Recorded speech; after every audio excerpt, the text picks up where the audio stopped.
La question des déchets ménagers et assimilés.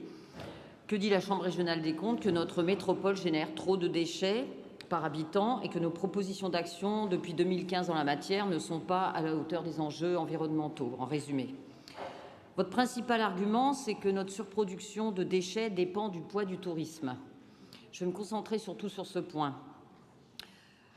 Soit. Comparons alors ce qui est comparable avec des métropoles dites touristiques. Entre 2016 et 2019, l'organisme Urban Waste, financé par des fonds européens, proposait des stratégies de gestion des déchets en milieu urbain dans les villes touristiques. Et nous avions été choisis, Nice, parmi 11 villes cibles, pour mieux appréhender les déchets liés à l'activité touristique. Dans ces villes, il y avait par exemple Florence, Lisbonne, Tenerife. Quels en ont été les plans d'action, puisque nous faisions partie de ce panel? Pour quels résultats? Là, à cette époque-là, ça nous permettait éventuellement d'anticiper les mesures à prendre pour ces déchets dits touristiques. En vue des Jeux Olympiques de 2024, la région parisienne a également préparé des plans préventifs pour faire face à l'afflux de spectateurs.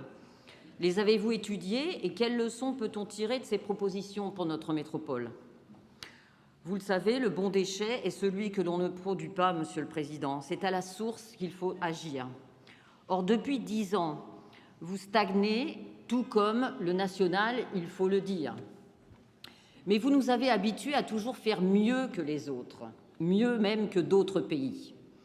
Donc, compter uniquement sur l'arrivée de notre nouvelle centrale de traitement des déchets ne suffira pas à changer les comportements.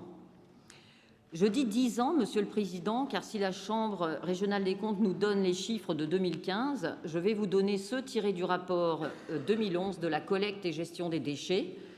358 000 tonnes collectées en 2011 contre 374 000 en 2021, soit une stagnation à population égale.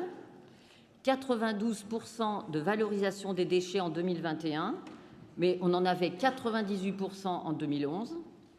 Et enfin, une augmentation des dépenses de fonctionnement de plus 38%, alors que l'inflation n'est que de 10%, soit, pour précision, environ 75 000 € contre 103 500 € aujourd'hui.